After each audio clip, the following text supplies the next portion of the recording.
Bonsoir, bonsoir, bonsoir. Malgré tout, il fait un peu lumière, mais nous, on est déjà presque à 20h ici. Donc voilà. Donc, nous vous souhaitons une bonne soirée. Et voici, nous arrivons à l'heure H où nous allons commencer notre étude biblique. Avant tout, nous allons mettre notre Dieu à première position. Lui qui a dit invoque-moi, je te répondrai. Nous allons invoquer notre Dieu. Merci Dieu Tout-Puissant, nous t'invoquons pour ta présence éternelle. Dieu, nous te disons merci de nous assister du début jusqu'à la fin. Merci pour l'inspiration que tu nous donnes pour continuer et surtout la force, parce que la parole de Dieu dit la joie de l'éternel sera notre force. C'est pour cela, éternel Dieu, nous voulons, Père Saint, que tu puisses nous fortifier encore davantage pour continuer ton œuvre, enseigner la bonne nouvelle du royaume, ce que tu nous as demandé. C'est pour cela, éternel Dieu, nous laissons chaque famille représentée ici dans le creux de la main de ta main, éternel Dieu. Et puis encore, merci pour ton assistance. Nous te disons merci aussi pour avoir suscité, éternel Dieu, l'intérêt pour que les gens puissent nous suivre à travers les réseaux sociaux. Nous te disons merci de tout nos cœurs, dans le nom précieux de notre Seigneur Jésus-Christ. Amen. Éternel notre Dieu, notre Père, nous te louons, nous te rendons grâce. Béni sois-tu et gloire à toi. Merci Seigneur pour ton esprit, pour ta présence, pour ta parole. Daigne Seigneur bénir afin Seigneur que ceux qui entendront puissent grandir dans la foi, grandir dans la connaissance, et qu'ainsi ta parole ne retourne pas à toi sans avoir fait ta volonté, et que toute la gloire t'en revienne. Gloire au Père, gloire au Fils et gloire au Saint-Esprit. Amen. Amen. Oui, Père éternel, sois loué, sois béni, sois glorifié, oh mon Dieu. Merci de nous réunir encore aujourd'hui pour saint regard, pour cette étude biblique. Dirige-la, Seigneur, chasse tout esprit rebelle et contraire, afin que tu puisses régner en maître souverain. Et merci, Seigneur, car encore aujourd'hui, tu vas donner à chacun la révélation de tes paroles, par ton Saint-Esprit qui nous conduit dans toute la vérité. Parle, Seigneur, nous t'écoutons, et que toute la gloire t'en revienne. Gloire au Père, au Fils et au Saint-Esprit. Amen. Amen. Nous voici à l'heure H, les jours J, que nous allons vous parler de la part de notre Seigneur Jésus-Christ. Nous allons vous dire de la part évangélisée, surtout à travers les réseaux sociaux et notre éthique biblique. Si vous avez des questions, posez toujours des questions, ça va nous faire avancer dans le royaume. Et puis, il y a des autres vidéos qui sont encore sur la ligne à l'adresse de Christian Delso. Delso, c'est D-E-L-S-A-U-X. Sur place, nous sommes une église, la Fraternité évangélique de Pentecôte, Péniel. Venez, vous ne serez pas dessus. Venez au moins nous assister et vous verrez comment nous œuvrons. Et sans plus tarder, nous allons parler aujourd'hui de l'outrage. Pasteur Christian. Alors, l'outrage. L'outrage, c'est quelque chose qui nous scandalise. C'est à la limite une chose honteuse. C'est une chose de l'opprobre. Tenez par exemple, quand vous parlez mal à des gens qui ont du pouvoir, on peut dire outrage à un agent de police dans l'exercice de ses fonctions ou outrage à un magistrat. Alors, quand par exemple des gens se conduisent mal dans la rue et que ça a des attraits sexuels, on va dire, et qui se font prendre, eh bien, c'est aussi un outrage aux bonnes mœurs. C'est ainsi, par exemple, que le viol d'une femme, c'est l'outrage fait à une femme. Comme ça, nous avons un peu une idée de ce que peut être l'outrage. Mais l'outrage, c'est aussi les insultes, c'est aussi la façon dont on essaye de détruire quelqu'un par des faux témoignages, par de la méchanceté. Alors, on va commencer avec le livre de la Genèse, chapitre 16. Nous lirons là les 6 premiers versets. Pour se remettre dans le contexte, nous sommes au temps d'Abraham. Abraham ne savait pas avoir d'enfant avec Sarah, sa femme. Alors, elle lui avait donné sa servante pour qu'elle porte un fils sur ses genoux. Mais une fois que l'enfant est né, elle a commencé à se moquer de sa maîtresse. Elle a commencé à l'outrager. Et nous arrivons donc au chapitre 16 à partir du verset 1. Nous lisons la parole de Dieu dans le livre de la Genèse, chapitre 16, versets 1 à 6. Sarai, femme d'Abraham, ne lui avait point donné d'enfant. Elle avait une servante égyptienne nommée Agar. Et Sarai dit à Abraham, « Voici, l'Éternel m'a rendu stérile. Viens, je te prie, vers ma servante. Peut-être aurai-je par elle des enfants. » Abraham écouta la voix de Sarai. Alors Sarai, femme d'Abraham, prit Agar, l'Égyptienne, sa servante, et la donna pour femme à Abraham, son mari. Après qu'Abraham eut habité 10 années dans le pays de Canaan, il alla vers Agar et elle devint enceinte.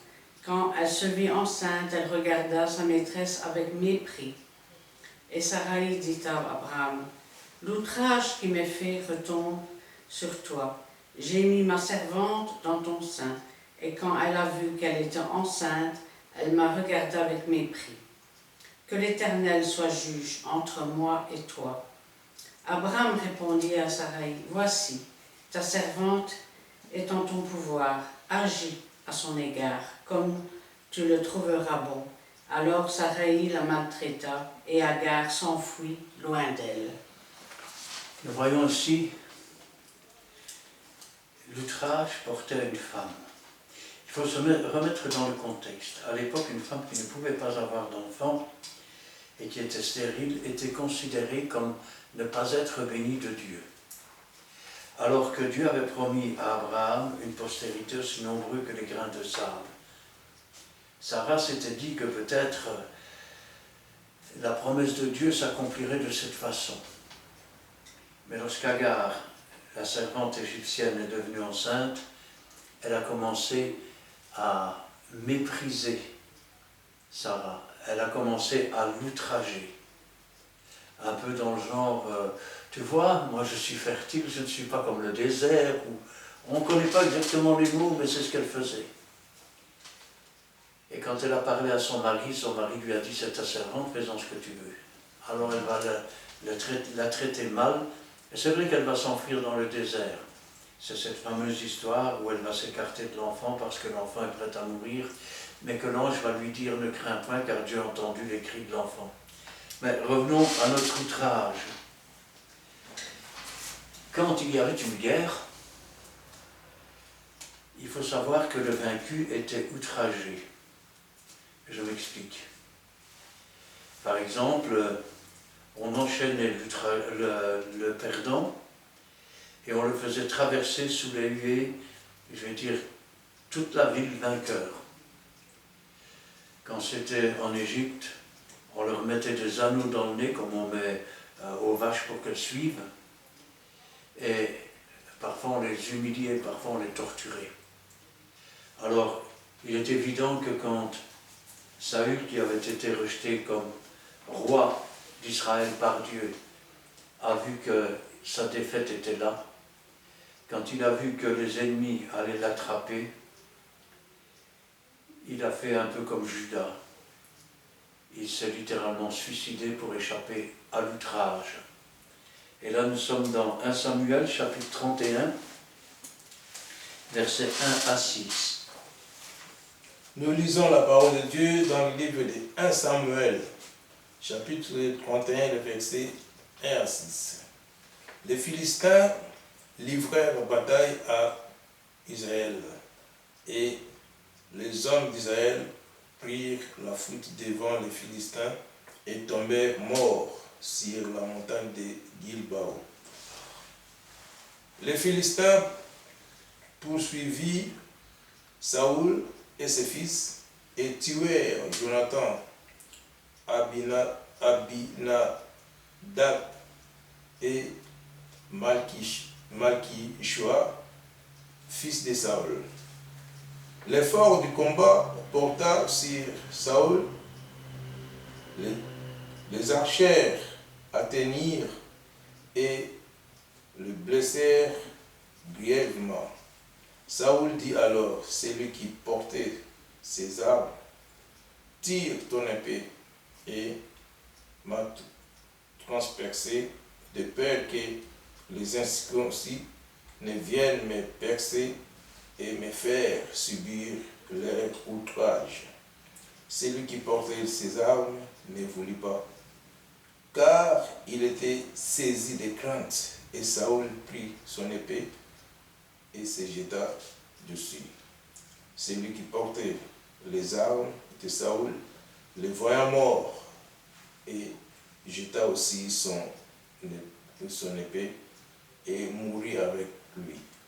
Ainsi périrent en même temps dans cette journée Saül et ses 3 fils, celui qui portait ses armes et tous ces gens.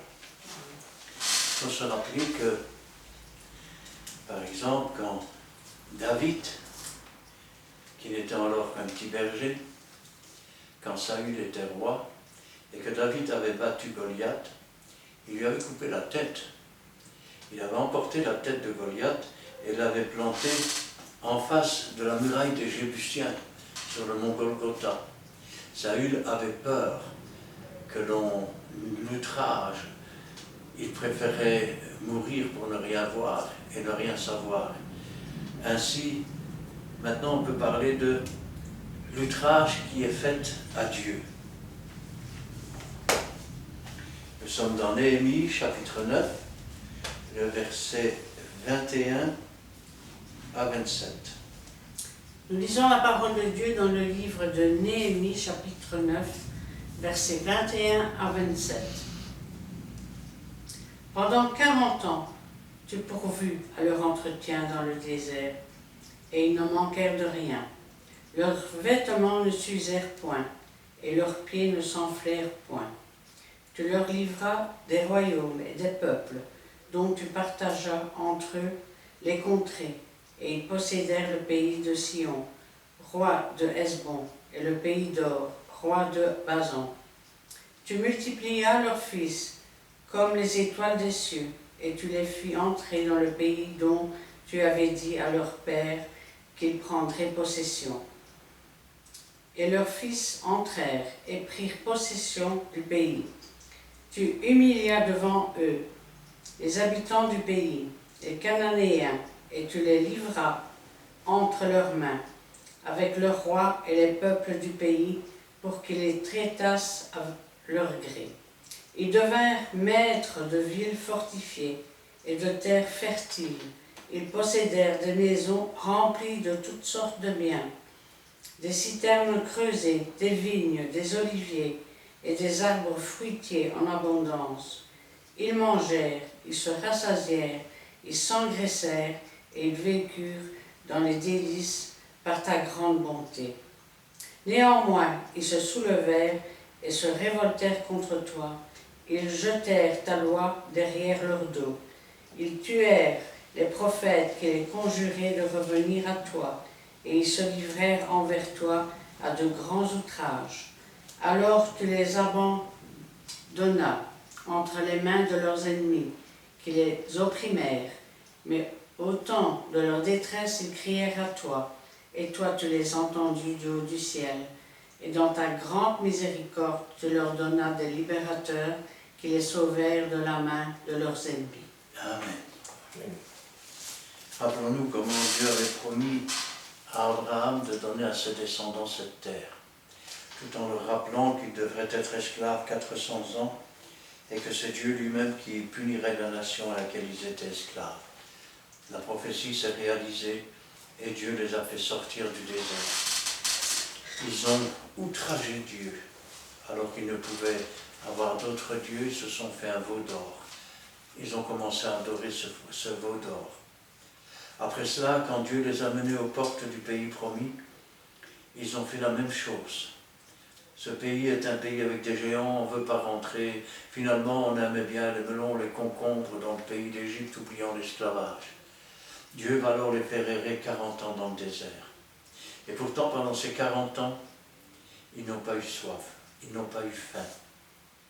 Parce que Dieu, malgré la punition qu'il leur infligeait, les aimait encore. Leurs vêtements, leurs chaussures ne se sont point usés. Et 40 ans plus tard, c'est la génération suivante qui est entrée dans le pays promis. Dans ce pays où coule le lait et le miel, où il y avait les Jébusiens, les Phérésiens, les Éviens. À cette époque-là, en Belgique, nous étions des Nerviens. Et Dieu a mis la honte à ses ennemis, les chassant petit à petit. Il leur a donné des possessions, il leur a donné des territoires, il leur a donné des maisons, il leur a donné des récoltes. Il les a bénis. Mais ils se sont encore détournés de Dieu. Et quand ils se sont détournés de Dieu, Dieu a encore envoyé des prophètes pour les prévenir. Et ils ont tué les prophètes que Dieu a envoyés. Alors Dieu les a livrés entre les mains de leurs ennemis, comme au temps de Jérémie. Et puis quand ils sont revenus, quand ils ont crié à Dieu, Dieu a entendu, Dieu les a ramenés, Dieu les a à nouveau bénis. Et chaque fois, un peu plus tard, ils oubliaient. Et les rois se sont succédés en Israël, mais les 3/4 de ces rois désobéissaient à Dieu. Ils avaient des postures d'Astarté, ils avaient des chevaux d'adorateurs du ciel dans les parvis du temple. Ils avaient, donné leur cœur à des idoles, même sur le toit du temple. Et quand je pense à ça, je dis, Seigneur, combien tu as eu de patience, combien tu les as chaque fois prévenus. Et eux, ils tout trageaient en face. C'est-à-dire que, quelque part, ils te vexaient au point que tu étais scandalisé. C'est cela aussi l'outrage. Alors, quand il est question d'outrage, Dieu nous demande aussi de ne pas jeter des perles au pourceau. Et là, nous sommes dans le livre des Proverbes, chapitre 9, versets 5 à 11. Nous lisons la parole de Dieu dans le livre des Proverbes, chapitre 9, les versets 5 à 11. Venez manger de mon pain et buvez du vin que j'ai mêlé. Quittez la stupidité et vous vivrez, et marchez dans la voie de l'intelligence. Celui qui reprend le moqueur s'attire d'Éden. Et celui qui corrige les méchants reçoit un outrage. Ne reprend pas le moqueur de crainte qu'il ne te haïsse. Reprends le sage et il t'aimera. Donne au sage et il deviendra plus sage. Instruis le juste et il augmentera son savoir. Le commencement de la sagesse, c'est la crainte de l'Éternel. Et la science des saints, c'est l'intelligence. C'est par moi que tes jours se multiplieront et que tes années de ta vie et que les années de ta vie augmenteront. Amen. Amen. Amen. Regardez un peu le début de cette lecture. Venez manger de mon pain. Jésus a dit, je suis le pain qui est descendu du ciel. Celui qui mange ma chair et qui boit mon sang a la vie en lui-même. Celui qui ne mange pas ma chair, qui ne boit pas mon sang, n'a pas la vie en lui-même. Et les paroles que je vous ai dites sont esprit et vie. Venez manger de mon pain, buvez du vin que j'ai mêlé. Rappelez-vous qu'il n'est pas venu avec le sang seulement, mais qu'il est venu avec le sang et l'eau. C'est ainsi qu'il s'est offert par un esprit éternel.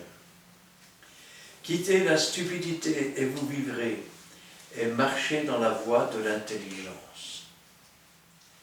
C'est là où on va commencer à voir qu'il ne faut pas jeter les perles au pourceau. Celui qui reprend le moqueur s'attire le dédain. Autrement dit, il est dédaigné.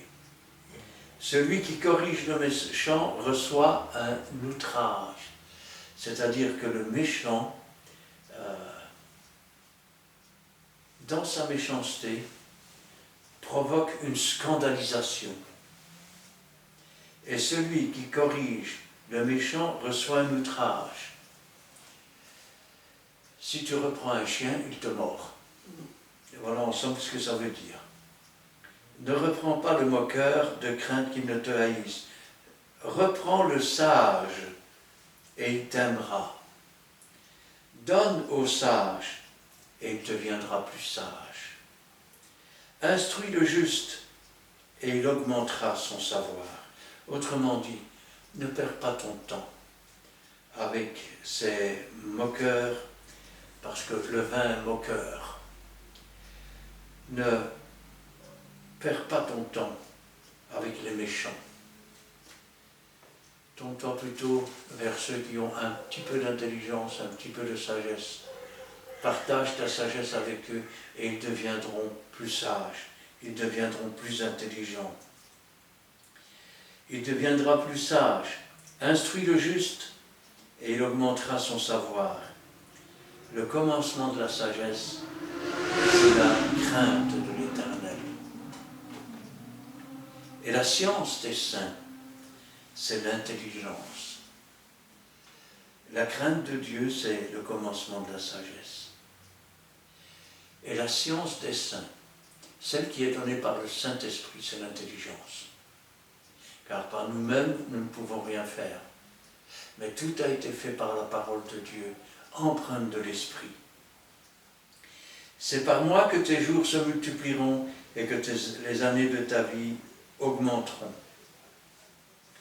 Il est prouvé que tous les véritables chrétiens vivent en moyenne 10% d'années en plus que ceux qui ne le sont pas. Dieu ne ment jamais. Et quand on dit qu'il va augmenter nos jours, c'est-à-dire que même quand le fil de notre vie va être coupé, Dieu va nous donner ce qu'on appelle la vie éternelle. Alors, toujours ne pas s'asseoir au banc des moqueurs. Nous sommes dans le Proverbe chapitre 22, versets 9 à 11. Nous lisons la parole de Dieu dans le livre au Proverbe chapitre 22, versets 9 à 11. L'homme dont le regard est bienveillant sera béni, parce qu'il donne de son pain aux pauvres. Chasse le moqueur et la querelle prendra fin. Les disputes et les outrages cesseront. Celui qui aime la pureté du cœur et qui a la grâce sur les lèvres a le roi pour ami. L'homme dont le regard est bienveillant sera béni. Ça veut dire que celui qui veut faire pour les autres ce que l'on voudrait bien que l'on fasse pour lui sera quelqu'un de béni. Parce qu'il donne son pain aux pauvres. Vous savez, aujourd'hui, comment pourrais-je dire cela? Le Seigneur disait autrement. Quand tu invites quelqu'un, n'invite pas quelqu'un qui va pouvoir te le rendre. Autrement dit, c'est bien d'inviter quelqu'un à écouter la parole de Dieu, mais s'il est déjà converti, s'il a déjà son église, tu l'invites, il va te le rendre, il va te réinviter. Invite plutôt quelqu'un qui ne peut pas te le rendre, quelqu'un qui ne connaît pas. Autrement dit, plutôt que d'essayer de vider les églises des autres, parce que ton église est soi-disant meilleure que l'autre, va chercher au coin des rues, au coin des... Parce que ceux qui devaient entrer n'en étaient pas dignes. Force-les à entrer, autrement dit, insiste en tout temps, prêche la bonne nouvelle. Chasse le moqueur et la querelle prendra fin. Les disputes et les outrages cesseront. Vous savez, vous avez toujours des gens qui sont des moqueurs. L'ivrogne est un moqueur. Mais parfois dans les églises, vous avez des gens qui se moquent. Ils se moquent de l'un, ils se moquent de l'autre, ils se moquent de Dieu. Parfois même par méchanceté. La Bible est claire. chasse-les. Avant qu'il ne détruise son Église, chasse ces gens qui se moquent de Dieu, qui se moquent de la doctrine de Dieu, qui essayent d'imposer leur, leur délabrement spirituel et essayent de contaminer le troupeau. Chasse le moqueur et la querelle prendra fin. Les disputes et les outrages cesseront. Autrement dit, tant que ce moqueur sera là près de toi. Vous savez, le moqueur, c'est parfois toujours celui qui pose des questions insidieuses pour essayer de faire douter, pour essayer de remettre en question. Chasse-le. Et comme cela, ton Église retrouvera la paix. Celui qui aime la pureté du cœur et qui a la grâce sur ses lèvres a le roi pour ami. Autrement dit, celui qui se sanctifie et qui purifie son cœur et qui a la grâce, c'est-à-dire, il ouvre sa bouche, c'est Dieu qui la remplit, c'est Dieu qui parle, selon ce que Dieu veut. Il est l'ami du roi des rois et du Seigneur des seigneurs. Amen. Alors, il y a aussi des outrages qui sont reçus pour le nom de Jésus. Et là, nous sommes dans 2 Corinthiens, chapitre 12. Non, acte 5. Ah, pardon, ah oui, oh, je suis déjà plus loin là. 2 Corinthiens, chapitre 5. Acte 5. Acte, oui, acte 5, versets 33 à 42. Décidément. Ouais. Nous lisons la parole de Dieu dans les livres des Actes des Apôtres, chapitre 5, les versets 33 jusqu'à la fin, 42. Nous lisons la parole de Dieu. Furieux de ces paroles, il voulait le faire mourir. Mais les pharisiens, nommés Gamaliel, docteur de la loi, estimé de tout le peuple, s'éleva dans les Sanhédrins et ordonna de faire sortir à un instant les apôtres. Puis il leur dit, « Hommes israélites, prenez garde de ce que vous allez faire à l'égard de ces gens. Car il n'y a pas longtemps que parut Judas qui s'est donné pour quelque chose et auquel se rallièrent environ 400 hommes et fut tué, et tous ceux qui l'avaient suivi furent mis à déroute et réduits en néant. Après lui parut Judas, les Galiléens, et Judas, les Galiléens, à l'époque des recensements, et il attira du monde à son parti. Et il périt aussi, et tous ceux qui l'avaient suivi furent dispersés. Et maintenant, je vous le dis, ne vous occupez plus de ces hommes et laissez-le aller. Si cette entreprise ou cette œuvre vient des hommes, il se détruira. Mais si elle vient de Dieu, vous ne pouvez la détruire. Ne courez pas le risque d'avoir combattu contre Dieu. Ils se rangèrent à son avis et ayant appelé les apôtres, ils les firent battre des verges et leur défendirent de parler au nom de Jésus. Et ils les relâchèrent. Les apôtres se retirèrent de devant des Sanhédrins, joyeux d'avoir été jugés dignes de subir des outrages pour le nom de Jésus. Et chaque jour, dans le temple et dans les maisons, il ne cessèrent d'enseigner et d'annoncer la bonne nouvelle de Jésus-Christ. Amen. Pierre avait été mis en prison, un ange l'avait délivré. On le ramène et il doit s'expliquer. Ne vous avons-nous pas défendu de prêcher au nom de ce Jésus de Nazareth? Et Pierre va leur demander, faut-il obéir il faut obéir à Dieu plutôt qu'aux hommes. Ils sont furieux, ils voudraient bien le tuer. Parmi eux se trouve Gamaliel. Gamaliel est un docteur de la loi.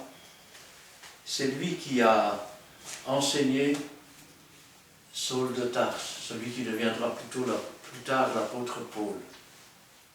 Un homme quand même relativement sage, dans la mesure où il relate des événements, des gens qui se sont fait passer pour le Messie. Encore aujourd'hui, il y a des gens qui se font passer pour le Messie. Tenez par exemple, je me souviens de cet homme qui avait pour disciples des gens qui travaillent au CNRS, c'est-à-dire Centre National de Recherche en France. Et cet homme prétendait être le Christ de synthèse. Il était venu une fois en Mohammed, une fois en Jésus-Christ, une fois dans un autre, et maintenant il revenait pour rassembler toutes les religions. Cet homme a fini en prison. Il y avait aussi ce faux Christ de Montfavet. Puis il y avait aussi ce Christ qui habitait dans les Vosges. Il avait séduit une petite fille de 16 ans qui s'appelait Marie. Et de cela était né un enfant qu'on appelait le petit Jésus. Alors c'était le petit Jésus qui était revenu sur terre, et à la fin de chaque réunion, le petit Jésus, qu'est-ce qu'il faisait? Il donnait la bénédiction au peuple. Il est évident que toutes ces institutions ont disparu d'elles-mêmes. Et c'est ce que Gamaliel leur dit. Vous savez, il leur dit, ne courons pas le risque d'avoir combattu contre Dieu. Laissons ces hommes, et si l'entreprise ne vient pas de Dieu, elle se détruira d'elle-même. Si elle vient de Dieu, on ne pourra pas la détruire. Et vous remarquez que 2000 ans plus tard, elle est toujours là. Donc, ils n'ont pas pu la détruire. Puis, ils tous se rangèrent à son avis, et ont appelé les apôtres. Ils n'allaient quand même pas les laisser partir comme ça. Ils étaient furieux. Ils les ont fait battre avec des verges, c'est-à-dire avec des bâtons minces. Et ils leur défendirent de parler au nom de Jésus, et ils les relâchèrent. Les apôtres se retirèrent de devant le Sanhédrin, regardez bien, tout joyeux d'avoir été jugés dignes de subir des outrages pour le nom de Jésus. Pour eux, c'était un honneur que d'être persécutés pour le nom de Jésus. Et cela ne les a pas découragés. Aujourd'hui, parfois, les chrétiens, vous savez, ils sont un peu comme ces plantes qui naissent au milieu des rocailles ou des ronces. Le moindre petit souci, et ils sont étouffés par les soucis du siècle. Mais eux comprenaient que toute chose concourt au bien de ceux qui aiment Dieu. Et que Dieu ne met pas sur nos épaules des choses qui dépassent ce que nous pouvons supporter. Quand le monde se déchaîne et que nous sommes maltraités pour le nom de Jésus, dites-vous toujours bien que c'est un honneur. Ça veut dire que Dieu nous fait confiance. Sinon, il ne l'aurait pas permis. Et chaque jour, dans le temple et dans les maisons, il ne cessait d'enseigner et d'annoncer la bonne nouvelle de Jésus-Christ. Alors, le bonheur d'être rejeté pour le nom de Jésus. Nous sommes ici dans 2 Corinthiens, chapitre 12, et nous lirons là du verset 6 à 10. Nous lisons la parole de Dieu dans le livre de 2 Corinthiens, chapitre 12, versets 6 à 10. Si je voulais me glorifier, je ne serais pas un insensé, car je dirais la vérité. Mais je m'en abstiens, afin que personne n'ait à mon sujet une opinion supérieure à ce qu'il voit en moi ou à ce qu'il entend de moi. Et pour que je ne sois pas enflé d'orgueil à cause de l'excellence de ces révélations, il m'a été mis une écharpe dans la chair. Un ange de Satan pour me souffleter et m'empêcher de m'enorgueillir. 3 fois, j'ai prié le Seigneur de m'éloigner de moi, et il m'a dit, « Ma grâce te suffit, car ma puissance s'accomplit dans la faiblesse. Je me glorifierai donc bien volontiers de mes faiblesses, afin que la puissance de Christ repose sur moi. C'est pourquoi je me plais dans les faiblesses, dans les outrages, dans les calamités, dans les persécutions, dans les détresses pour Christ, car quand je suis faible, c'est alors que je suis fort. » Amen. Paul parle d'une expérience qu'il a vécue. Et cette expérience, il l'a vécue 14 ans plus tôt. C'est l'homme qui a été plaqué par terre alors qu'il s'en allait pour persécuter les chrétiens. C'est l'homme qui a vu une grande lumière et une voix qui lui parlait. Paul a dit, mais qui es-tu, Seigneur? Et la voix lui a répondu, je suis Jésus que tu persécutes. Il te serait dur de regimber contre les aiguillons. Rappelez-vous que l'aiguillon de la mort, c'est le péché. Et quand Paul va se relever, il va être aveugle. Mais pendant que cette expérience lui est arrivée, et avant de retrouver la vue, il nous racontera qu'il ne savait pas si c'était dans son corps ou hors de son corps, mais ça Dieu le sait. Il a été transporté. Et il lui a été dit des choses qu'il est impossible à des lèvres humaines de répéter. Et à cause de l'excellence des révélations qu'il a reçues, le diable lui a mis une écharpe dans la chair pour qu'il ne puisse pas se glorifier, pour que quelque part il soit présenté comme étant quelqu'un de toujours faible. Mais rappelez-vous toujours qu'un chrétien, c'est comme un chat. Vous le taquinez, vous le persécutez, il s'en va plus loin.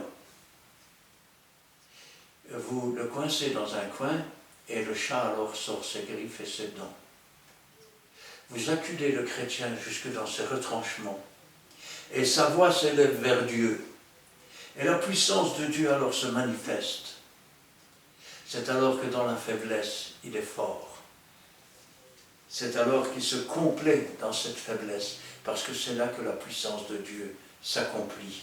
Amen. Alors, les outrages des vrais serviteurs de Dieu. Et là, nous sommes dans 1 Thessaloniciens, chapitre 2, le verset 1 à 5. Nous lisons la parole de Dieu dans le livre de 1 Thessaloniciens, chapitre 2, les 5 premiers versets. La parole de Dieu dit ceci. Vous savez vous-même, frères, que notre arrivée chez vous n'a pas été sans résultat. Après avoir souffert et reçu des outrages à Philippe, comme vous le savez, nous prîmes de la silence à notre Dieu pour vous annoncer l'évangile de Dieu au milieu de bien des combats. Car notre prédication ne repose ni sur l'erreur, ni sur des motifs impurs, ni sur la fraude, mais selon que Dieu nous a jugés dignes de vous confier l'évangile. Ainsi, nous parlons non comme pour plaire à des hommes, mais pour plaire à Dieu qui sonde nos cœurs. Jamais, en effet, nous n'avons usé des paroles frotteuses, comme vous le savez. Jamais nous n'avons eu la cupidité pour mobile. Dieu en est témoin. Amen. Alors, qu'est-ce qu'il nous dit? Il dit, vous savez vous-même, frères, que notre arrivée chez vous n'a pas été sans résultat. Alors, ça veut dire que son arrivée chez eux a porté du fruit, après avoir souffert et reçu des outrages à Philippe, comme vous le savez, nous prîmes de l'assurance. Alors beaucoup auraient été découragés, mais eux ont pris de l'assurance. C'est-à-dire qu'ils sont devenus encore plus zélés en notre Dieu pour vous annoncer l'évangile de Dieu au milieu de bien des combats. Autrement dit, des persécutions, des outrages, des moqueries. Car notre prédication, et voilà bien le problème, notre prédication ne repose ni sur l'erreur. Aujourd'hui, beaucoup de prédications reposent sur l'erreur et le mensonge, ni sur des motifs impurs, c'est-à-dire pas sur des motifs pour, je vais dire, dominer sur les gens, ni sur la fraude, c'est-à-dire qu'il y a des gens qui fraudent, mais selon que Dieu nous a jugés dignes de nous confier l'Évangile. Ainsi nous parlons non pour plaire à des hommes. Vous savez, depuis plus de 40 ans, je prêche l'Évangile. Et je vais vous dire une chose. Je n'ai jamais cherché à plaire aux hommes. Ça ne m'intéresse pas. Pour plaire aux hommes, il faut vivre comme le monde, il faut penser comme le monde, il faut parler comme le monde. Mais nous ne sommes pas du monde. Jésus a dit sortez du milieu d'eux. Ainsi, nous ne devons pas parler ou prêcher pour plaire aux hommes. La vérité seule affranchit. Le monde et les menteurs diront, vous savez, toute vérité n'est pas bonne à dire, hein. Jésus-Christ est le chemin, la vérité. Il n'y a pas d'hypocrisie en lui, il n'y a pas de mensonge. Et il a dit lui-même, c'est la vérité qui vous affranchira. Amen. Si maintenant j'entre dans une église et que Dieu me montre que la moitié des chrétiens sont possédés et qu'une autre partie est hypocrite, j'ai deux solutions. Ah, mes frères, on ira tous au paradis, nous sommes beaux, nous sommes fantastiques, nous sommes ce que la terre a porté de mieux. Ah, ils vont tous être contents, ça c'est sûr. Ils vont sûrement revenir. Mais le Saint-Esprit et Jésus ne reviendront pas. Il est toujours plus avantageux de dire la vérité. Elle attristera le sage qui prendra conscience de son péché et qui se remettra devant Dieu. Elle suscitera la colère de l'homme méchant. Elle chassera le moqueur. Mais je vais vous dire, je préfère prêcher avec 3 ou 4 chrétiens par exemple, mais qui sont de véritables enfants de Dieu, qui peuvent à leur tour prêcher l'évangile, ramener les âmes, non pas dans l'église ou dans le bâtiment, mais à Jésus. Que d'avoir 1000 personnes dans une église et d'avoir 999 perdus. Jamais en effet nous n'avons usé de paroles flatteuses. Comme vous le savez, jamais nous n'avons eu de la cupidité. Vous savez ce que c'est quelqu'un qui est cupide? C'est quelqu'un qui gratte. Viens, donne, donne, donne. Tu veux être béni, mon frère? Donne. Tu n'as presque plus que ça. Donne. Regarde la petite veuve, elle te donnait tout ce qu'elle avait, même pour vivre. Qu'est-ce que tu attends? Tu crèves demain, j'en ai rien à faire. Donne, donne. Dieu n'est pas quelqu'un qu'on achète avec de l'argent. On n'achète pas la bénédiction de Dieu en donnant de l'argent. On reçoit la bénédiction de Dieu gratuitement, en s'humiliant devant Dieu, en reconnaissant nos péchés, en nous repentant, en changeant de vie et en nous tournant vers la parole de Dieu, qui est la vérité, qui est la vie. Alors, Jésus confirme, petit instant, voilà, nous sommes ici dans Matthieu, chapitre 5, versets 10 à 12. Nous lisons la parole de Dieu dans le livre de Matthieu, chapitre 5, versets 10 à 12. Heureux ceux qui sont persécutés pour la justice, car le royaume des cieux est à eux. Heureux serez-vous lorsqu'on vous outragera, qu'on vous persécutera et qu'on vous dira faussement de vous toutes sortes de mal à cause de moi. Réjouissez-vous et soyez dans l'allégresse, parce que votre récompense sera grande dans les cieux, car c'est ainsi qu'on a persécuté les prophètes qui ont été avant vous. Tournons une fois la phrase à l'envers. Malheureux ceux qui sont adulés pour l'injustice, car le royaume des cieux n'est pas à eux. Malheureux serez-vous lorsqu'on dira toutes sortes de biens et que le monde vous reconnaîtra comme lui appartenant et qu'on dira toutes sortes de biens à cause du mensonge que vous propagez dans vos évangiles qui ne viennent pas de Dieu. Pleurez, soyez dans la détresse, parce que vous avez déjà reçu votre récompense. Vous êtes comme ces hommes qui prient debout dans les synagogues pour être admirés. Vous avez déjà reçu votre récompense. Mais ceux qui appartiennent vraiment à Dieu ne sont pas acceptés du monde, ils sont rejetés, ils sont outragés. Le diable se sert de ses propres instruments, parfois de ses propres serviteurs, pour s'opposer à votre travail, pour vous mettre des bâtons dans les roues, pour vous persécuter, pour vous outrager, pour dire faussement toutes sortes de mal, à cause du nom de Jésus. Réjouissez-vous, parce que votre récompense sera grande dans les cieux.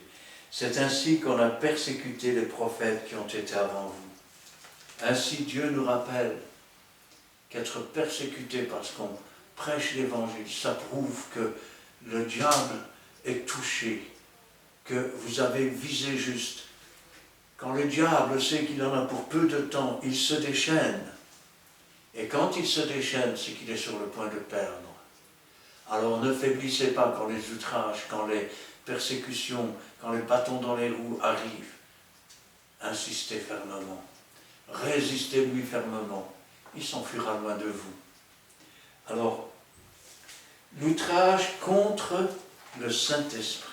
Eh oui, ça existe aussi. L'outrage contre le Saint-Esprit. Et là, nous sommes dans Hébreux chapitre 10, versets 25 à 35. Nous lisons la parole de Dieu dans le livre des Hébreux chapitre 10.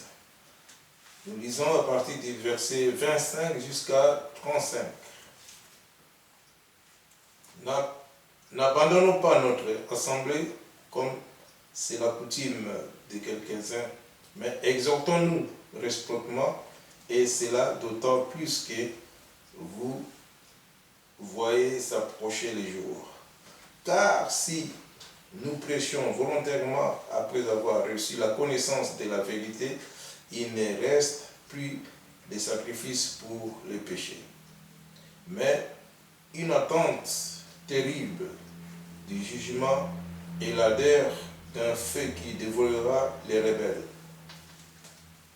Celui qui a violé la loi de Moïse meurt sans miséricorde sur la déposition de 2 ou 3 témoins, desquels puis châtiment. Pensez-vous que sera jugé digne celui qui aura foulé aux pieds le Fils de Dieu, qui aura tenu pour profane le sang de l'alliance par lequel il a été sanctifié, et qui aura outragé l'esprit de la grâce. L'esprit de la grâce. Car nous connaissons celui qui a dit « À moi la vengeance, à moi la rétribution et encore. Le Seigneur jugera son peuple. » C'est une chose terrible que de tomber entre les mains de Dieu vivant. Souvenez-vous de ces premiers jours où, après avoir été éclairé, vous avez soutenu un grand combat au milieu des souffrances, d'une part exposé comme un spectacle aux problèmes et aux tribulations, et de l'autre, vous associant à ces dons, la position était la même. En effet, vous avez eu de la compassion pour les prisonniers et vous avez accepté avec joie l'enlèvement de vos biens, sachant que vous avez des biens meilleurs et qui durent toujours. N'abandonnez donc pas votre assurance à laquelle est attachée une grande rémunération. Ainsi donc, frères, n'abandonnons pas notre assemblée comme c'est la coutume de quelques-uns. Qu'est-ce que ça veut dire, abandonner son assemblée? Oh, tu as vu l'heure, oh c'est pas grave, j'irai une autre fois. Oh non, aujourd'hui, il y a un beau film. Exhortons-nous les uns les autres. Autrement dit, quand vous voyez quelqu'un dans votre église qui abandonne ses assemblées, encouragez-le à revenir dans le droit chemin. Amen. Ne le laissez pas refroidir ni endormir. Rappelez-vous ce qui est marqué dans un passage de la Bible. Ravive le don que tu as reçu du Saint-Esprit, ranime le don. Alors, car si nous péchons volontairement, vous savez, quand nous venons à Jésus, Jésus nous lave de tout péché. Nous sommes donc purs, parfaits, sans tache. Et arrêtez de dire, nous penchons tous d'une manière ou d'une autre. Excuse pour pouvoir pécher et ne pas se repentir. Car les seuls péchés que Dieu doit voir, ce sont ceux dont nous sommes encore ignorants, que le Saint-Esprit va nous apprendre. Et lorsque nous l'aurons appris, nous nous repentons, nous changeons de vie. En cela, nous avons bronché, mais nous ne savions pas. Dieu ne tient pas compte des temps d'ignorance. Mais il donne un jour pour venir à la connaissance. Et à partir de ce jour, si nous continuons à pécher, si nous continuons à agir sans nous repentir, nous péchons alors à main levée, car nous savons très bien que nous péchons. Vous savez, je ne sais pas combien de personnes regarderont cette vidéo, mais qui que tu sois, si tu as des péchés que tu n'ignores pas, tu pêches à main levée. Et je n'ai pas besoin de te dire quel péché, tu sais très bien ce que tu fais. Nous ne sommes pas des enfants qui ne savons pas ce que nous faisons. Car si nous péchons volontairement, après avoir reçu la connaissance de la vérité, je vais dire autrement, après avoir été lavé par le sang de Jésus, après avoir été réconcilié avec Dieu, après avoir été baptisé, prenant un engagement de bonne conscience envers Dieu, mourant pour le monde et ressuscitant en nouveauté de vie pour Jésus-Christ, recevant le Saint-Esprit, si nous retournons au péché que nous avons déjà commis, comme le chien qui retourne à ce qu'il a vomi, comme la truie qui retourne à son bourbier, et cela à main levée, pas dans des péchés d'ignorance, mais des péchés que nous connaissons parfaitement, alors il ne reste plus de sacrifice pour les péchés. Il faudra alors que Jésus revienne mourir une deuxième fois pour les nouveaux péchés, ou plutôt pour les péchés recommencer et recommencer et recommencer. Je ne parle pas de toi qui as découvert qu'une chose était un péché et qui lutte contre. Parfois tu vas lutter et te rendre compte à un moment donné que de toute façon tu ne sais rien y faire. Et c'est là où tu t'inclines devant Dieu et tu dis, Seigneur, j'ai tout essayé, j'y arrive pas. Si vraiment tu le veux, fais-le toi-même, parce que moi, j'arrive pas, fais-le. Tu verras que le Seigneur le fera. Mais, si tu continues dans le péché que tu as connaissance et que tu avais déjà été lavé, une attente terrible du jugement et l'ardeur d'un feu qui dévorera les rebelles.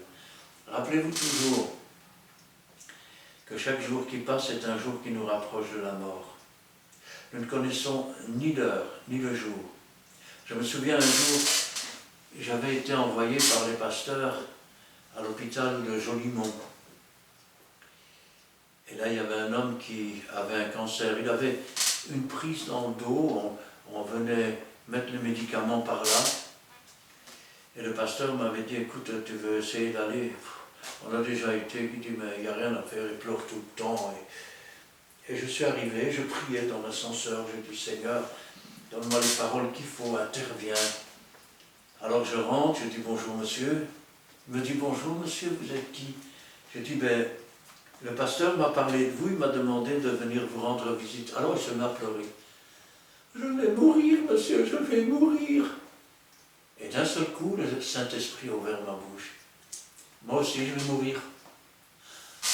Il a arrêté de pleurer, il m'a regardé. Vous aussi, vous êtes malade? Et je dis non. J'ai dit, mais en sortant, je peux me faire écraser par un autobus. Toi, tu as encore 3 mois à vivre. 3 mois pendant lesquels tu peux te lamenter sur toi-même et pleurer sur toi-même, ou alors tu peux te préparer pour rencontrer Dieu. Il m'a regardé avec un air surpris, il m'a dit, j'ai compris, monsieur. Et j'ai dit, merci Seigneur. Amen.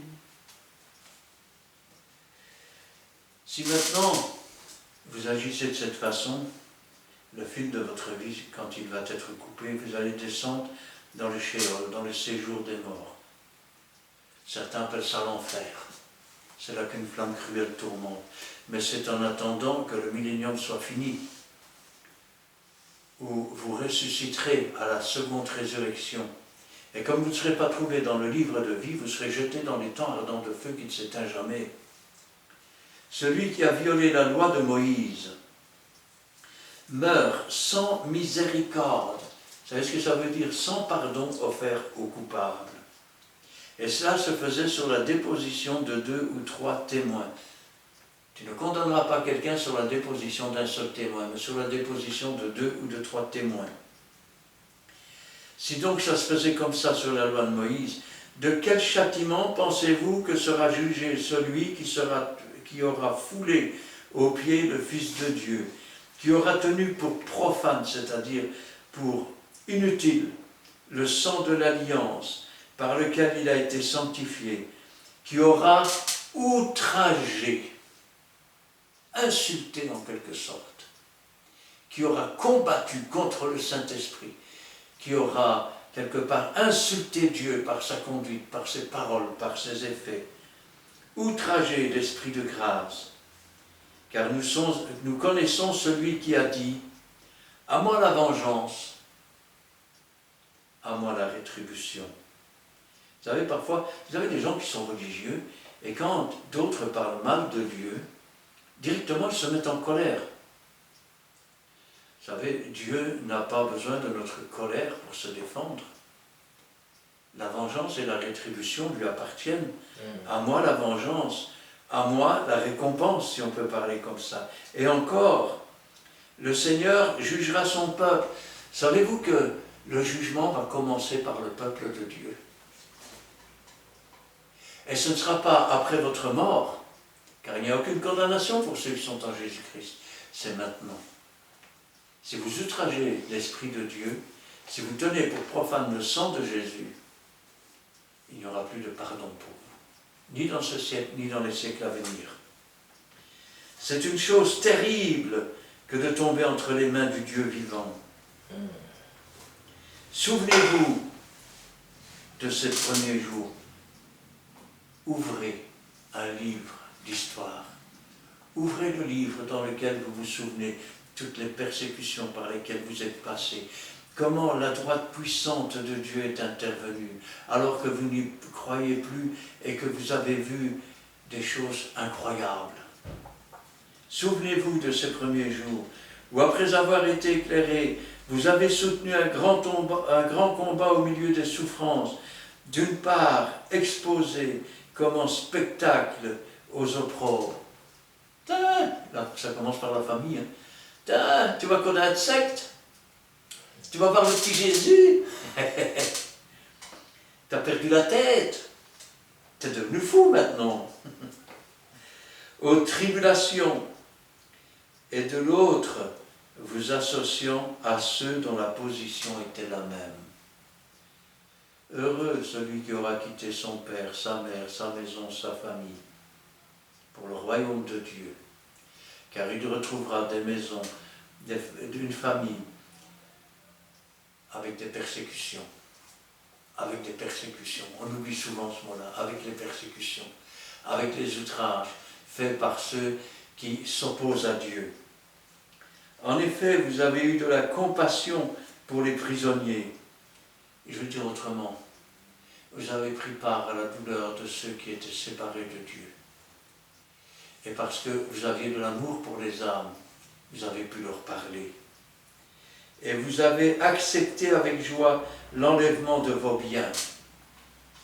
Vous avez accepté, non pas de donner tous vos biens à l'Église, de faire un testament pour l'Église.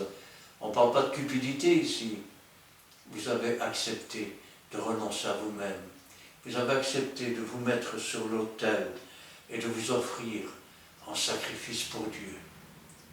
Ainsi, vous ne vous appartenez plus, vous appartenez à Dieu. Et vous savez que tout ce que Dieu vous donne, c'est des choses qu'il met à votre disposition pour un temps seulement. Vous êtes né tout nu, vous n'emporterez rien. Si Dieu vous a donné, comme il a fait le riche pour aider le pauvre, et le pauvre pour être une bénédiction pour le riche. Acceptez avec joie l'enlèvement de vos biens, sachant que vous avez des biens meilleurs qui durent toujours. Sachant que nous n'emporterons rien de cette terre. Cette terre est vouée à être détruite par le feu. Et Dieu a une nouvelle terre pour nous, des nouveaux cieux, une nouvelle cité céleste. N'abandonnez donc pas votre assurance à laquelle est attachée une grande rémunération. Nous terminerons. J'étais où moi? Ah voilà, hop, une petite seconde. Nous terminerons avec l'opprobre de Christ. Et là, nous sommes dans Matthieu, chapitre 27. Nous commencerons par le verset 26 à 30. 31, oui, pardon. Nous lisons la parole de Dieu dans le livre de Matthieu, chapitre 27, versets 26 à 31. Alors, Pilate le relâcha Barabbas, et après avoir fait battre des verges, Jésus il le livra pour être crucifié. Les soldats du gouverneur conduisirent Jésus dans le prétoire, et ils assemblèrent autour de lui toute la cohorte. Ils lui ôtèrent les vêtements et le couvrirent d'un manteau écarlate. Ils tressèrent une couronne d'épines qu'ils posèrent sur sa tête et ils lui mirent un roseau dans la main droite.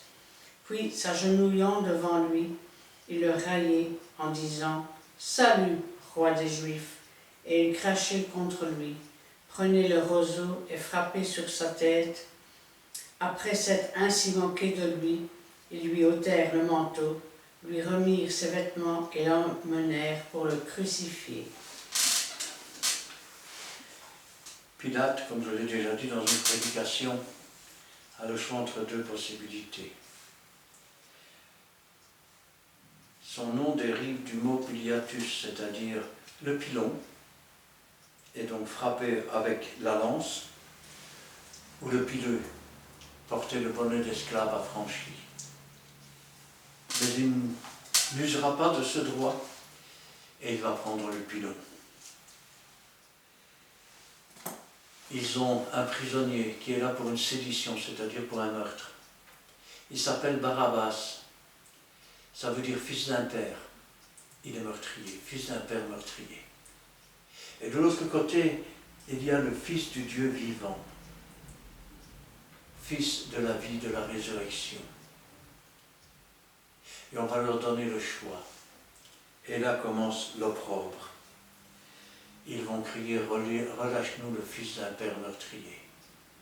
Ils ne se rendaient même pas compte qu'en faisant cela, ils se disaient eux-mêmes pères du diable, alors qu'ils auraient pu être les fils du Dieu vivant. Et après l'avoir fait battre de verge, c'est-à-dire de bâton, il le livra pour être crucifié. En fait, ils vont lui ôter ses vêtements pour l'humilier. Ils vont lui mettre un foulard sur la tête. Ils vont lui donner des coups de poing. « Prophète, devine qui t'a frappé !» Ils vont lui arracher les poils de la barbe. Ils vont le frapper jusqu'à ce que son dos soit tout en sang. Ils vont lui mettre une couronne d'épines sur la tête et ils vont frapper avec des bâtons dessus. Et après s'être moqué ainsi de lui, ils vont l'emmener pour le faire crucifier. Il est dans un état tel qu'il est incapable de porter sa croix. C'est d'ailleurs pour cela qu'ils vont réquisitionner un homme qui revient des champs pour la porter jusqu'au mont Golgotha. Arrivé au lieu nommé Golgotha, il va reprendre sa croix. Et là nous sommes au verset 33 jusqu'au verset 38. Nous continuons avec le verset 33 à 38. Arrivé au lieu nommé Golgotha, ce qui signifie lieu du crâne, ils lui donnèrent à boire du vin mêlé de fiel. Mais quand il l'eut goûté, il ne voulait pas boire. Après l'avoir crucifié, ils se partagèrent ses vêtements en tirant au sort, afin que s'accomplisse ce qui avait été annoncé par le prophète. Ils se sont partagés mes vêtements, et ils ont tiré au sort ma tunique. Puis ils s'assirent et le gardèrent. Pour indiquer le sujet de sa condamnation, on écrivit au-dessus de sa tête « Celui-ci est Jésus, le roi des Juifs.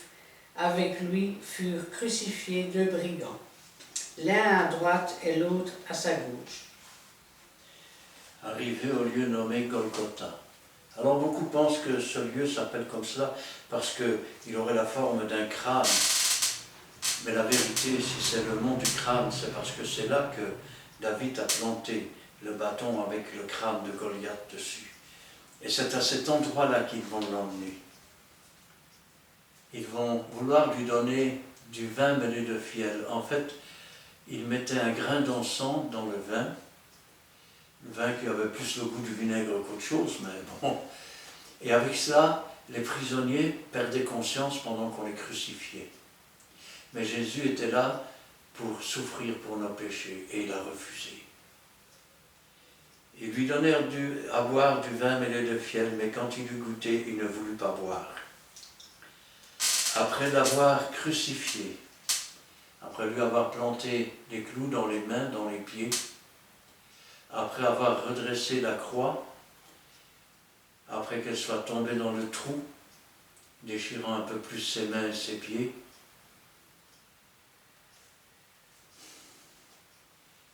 ils vont se partager ses vêtements.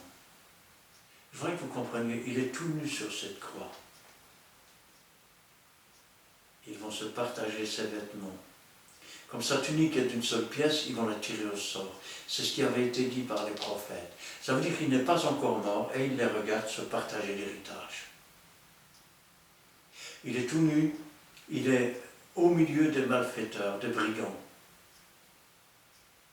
Et là, dans le fond, vous avez des gens qui se moquent de lui. Si tu es le Fils de Dieu, descends de ta croix, on croira en toi. Lui qui a sauvé les autres, il ne pouvait pas se sauver lui-même. Et là, nous arrivons à la fin de notre texte, versets 39 à 44. Nous continuons avec le verset 39 à 44. Les passants l'injuriaient et secouaient la tête en disant « Toi qui détruis le temple et qui le rebâtis en 3 jours, sauve-toi toi-même.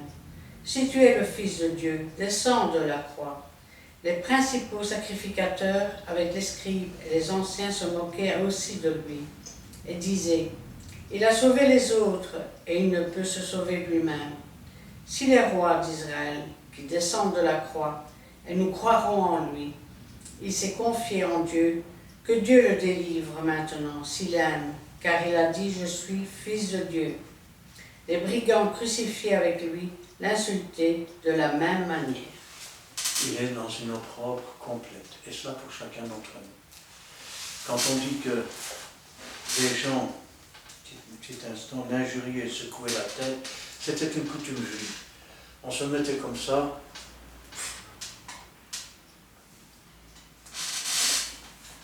Les brigands eux-mêmes insultaient Jésus à ce moment-là, même si l'un d'entre eux s'est repenti après. Les sacrificateurs se moquent de lui, la foule se moque de lui. Il est là tout seul à lutter. Et certains diront, il est tout seul à lutter avec son Dieu. Non. Il portait nos péchés et Dieu a dû détourner les regards de son Fils à cause de nous. Quel opprobre! Lui qui est pur, parfait, sans tache, il a été obligé de dire sur cette croix, « Mon Dieu, pourquoi m'as-tu abandonné ?» Et la réponse est simple. Parce que tu es couvert et que tu portes la punition de tous nos péchés. L'humiliation que nous devions recevoir. Les souffrances que nous devions endurer. Tel est l'opprobre que Christ a souffert pour nous. Du coup, je dirais simplement qu'il mérite un peu mieux que des gens religieux. Il mérite de véritables sacrificateurs avec Jésus-Christ pour Dieu son Père, selon l'ordre ou à la manière de Melchisédek, afin que nous soyons de véritables enfants de Dieu. Non pas des gens oublieux comme le peuple d'Israël qui oubliait tout ce que Dieu avait fait et qui après retournaient à ce qu'ils avaient vomi et puis après étaient sous la malédiction de la punition et qui après se repentaient et puis revenaient. Dieu n'est pas un yo-yo. Aujourd'hui, ça va bien. Ah, je tire le yo-yo. Ah, Seigneur, que tu es bon. Ah non, ça va pas maintenant. Hein. Écarte-toi de moi. Hein. Dieu n'est pas quelqu'un avec qui on joue. Dieu est quelqu'un qui nous a tant aimés. Amen. Plus que tout ce que vous pouvez imaginer. Il a donné ce qu'il avait de plus cher, ce qu'il avait de meilleur. Un Fils unique, afin que quiconque croit en lui. Mais la foi, ce n'est pas simplement de croire, c'est de savoir, c'est de faire l'expérience, c'est de connaître. Aujourd'hui, nous connaissons en partie, mais un jour, nous connaîtrons comme nous avons été connus.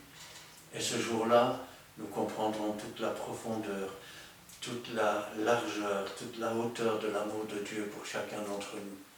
Rendez-vous compte que nous ne sommes qu'une poussière sur la terre, que la terre elle-même n'est qu'une poussière dans l'univers, mais que Dieu a les regards sur cette poussière, que les cheveux de notre tête sont comptés, qu'ils sont nos cœurs, qu'ils sont nos reins, que la parole n'est pas encore sur notre bouche, que déjà il la connaît. Il est Dieu. Il est un Dieu qui a créé l'homme, qui aime l'homme, qui veut sauver l'homme. Si maintenant tu ne le veux pas, si maintenant tu résistes, si maintenant tu n'en as rien à faire, disons-le comme c'est, sache que l'homme a été créé à l'image de Dieu et que tu ne mourras pas tant que tu ne seras pas jeté dans les temps ardents de feu. Ça te donne au moins 1000 ans de souffrance en supposant que Jésus reviendrait pour régner aujourd'hui. Or, l'Antéchrist n'est pas encore là. Amen. Amen. Et Amen. Voici alors et à l'âge l'outrage. On vous laisse le temps de visualiser. Passez aussi vos commentaires. Surtout, abonnez-vous comme ça. Quand on va mettre cette vidéo en ligne, vous allez recevoir en premier. Likez, partagez. Aussi, participez à cette œuvre que nous voulons vous associer en enseignant la bonne nouvelle du royaume, l'outrage. Nous avons commencé par une prière et ainsi que nous allons encore invoquer notre Dieu. Nous allons dire merci, lui qui a veillé sur nous, lui qui nous donne encore la sagesse d'enseigner sa parole. Nous te bénissons, Seigneur, nous te disons merci pour ces bons moments que nous avons passés pour toi, en toi et avec toi. Merci pour cette étude biblique. Merci de nous avoir inspirés, de nous donner la sagesse, aussi l'intelligence éternelle, Dieu. Nous te bénissons, nous te sanctifions, Père, d'avoir aplani, Père, notre chemin de retour. Sois devant comme un bouclier, sois notre conducteur. Protège-nous comme une poule. Protège ces poussins. Nous te bénissons, nous te sanctifions encore. Bénis toute personne, Père Seigneur, qui participera à cette œuvre, Père Seigneur, ainsi que nous allons lui rendre témoignage. Et aussi, Père, nous voulons, Père, que toute personne, Père Seigneur, qui fera que cette vidéo soit entrée dans sa famille et bénis-le au centuple. Nous sanctifions ton Seigneur, Père Seigneur. Pense à toute personne, Père Seigneur, aussi qui va visualiser cette vidéo et qui va participer à l'œuvre de Père Saint de l'Évangile. Nous voulons enseigner cette œuvre, Père Saint, non pour plaire aux hommes, mais pour plaire à toi, le vrai Dieu vivant en nous. C'est pour cela, Père, nous voulons t'élever cette prière dans le nom précieux de notre Seigneur Jésus-Christ. Amen. Amen. Oui, éternel, notre Dieu, notre Père, sois loué, sois exalté, sois glorifié, béni sois-tu, dans le beau et puissant nom de Jésus-Christ, notre Sauveur. Nous voulons te remercier pour ces instants, Seigneur, où nous avons pu nous entretenir de ta parole qui est la vérité, qui est la vie. C'est ton œuvre, c'est ta parole, Seigneur. Elle ne retourne pas à toi sans avoir fait ta volonté, sans avoir donné du pain à celui qui mange, de la semence à celui qui sème. Car si l'un sème, l'autre arrose, et c'est toi, Seigneur, qui peux croire. Alors c'est toi qui es quelque chose. Que ta volonté soit faite et que toute la gloire t'en revienne. Gloire au Père, gloire au Fils et gloire au Saint-Esprit. Amen. Amen. Merci Seigneur pour cet instant béni passé à ta présence. Merci car encore aujourd'hui, tu as donné la révélation de tes paroles par la puissance de ton Saint-Esprit. Merci car tu as parlé à ton peuple. Donne-nous Seigneur de retenir cette parole, de l'accepter, mais surtout de la mettre en pratique. Dispose nos cœurs, Seigneur, ouvre nos oreilles, ouvre notre bouche, afin que nous puissions, Seigneur, faire ta volonté, Seigneur, et mettre en pratique ce que tu nous enseignes. Conduis-nous toujours dans toute la vérité par ton Saint-Esprit. Et agis aussi encore aujourd'hui dans le cœur de tous ceux qui te sont fidèles à travers ces vidéos bibliques. Travaille leur cœur, mon Dieu, afin, Seigneur, qu'ils comprennent ta parole, qu'ils l'acceptent, mais aussi qu'ils la mettent en pratique. Mais aussi, Seigneur, qu'ils te recherchent et t'acceptent comme sauveur et maître, mon Dieu. Merci, Seigneur, pour tout ce que tu feras. Dans le beau nom de Jésus-Christ. Amen. Amen. Voici, vaut mieux la fin d'une chose que son commencement. Et les adresses sont là, parce qu'il y a des fois, si vous avez zappé pour aller un peu vite, mais n'oubliez pas qu'il y a des vidéos qui sont encore, vraiment de nombreuses vidéos qui sont sur la ligne, à l'adresse de Christian Delso. Donc, si YouTube, vous verrez plusieurs vidéos qui vont vous intéresser. Et posez vos questions, ça va nous aider à faire vos questions, notre étude biblique. Et n'oubliez pas que l'adresse que je vous ai dit, donc c'est le nom de Christian Delso. Si je peux appeler Delso, si c'est un peu difficile pour les autres, c'est D-E-L-S-A-U-X. Et si place, nous sommes à Montigny-Sambre, à côté du patinoire. Nous sommes une église évangélique, la Fraternité évangélique des Pentecôtes, Péniel. Nous sommes sur la rue Paul Janson, numéro 55. Comme code postal, c'est 6061 à Montigny-Sambre. Venez, vous ne serez pas dessus. Mais quant à nous, aujourd'hui, on vous dit bye bye.